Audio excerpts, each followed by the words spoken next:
দেখি দে রেজাল্টটা। তা মনে আছে তো পরীক্ষার আগে বড় মুখ করে কি বলেছিলিস? কি বলেছিলাম?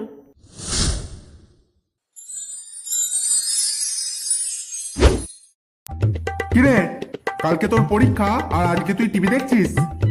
দূর, অত পড়ে কে বড়লোক হয়েছে? আর তাছাড়া আমার সব মুখস্থ আছে।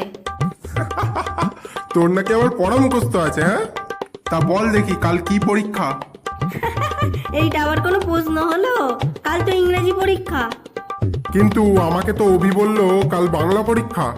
কি বাংলা পরীক্ষা? বাংলা পরীক্ষা কালকে? কি বার, বাংলা নাকি কি পরীক্ষা? ও হ্যাঁ হ্যাঁ, কাল তো বাংলা পরীক্ষা। ও অনেক পড়াশোনা করতে হয়েছে তো, আর ওর মাঝখানে মনে নেই। কি হবে তোর কি জানি। ও তো তুমি চিন্তা করো না, পরীক্ষার হলে গিয়ে তো দেখতেই পাবো কি পরীক্ষা।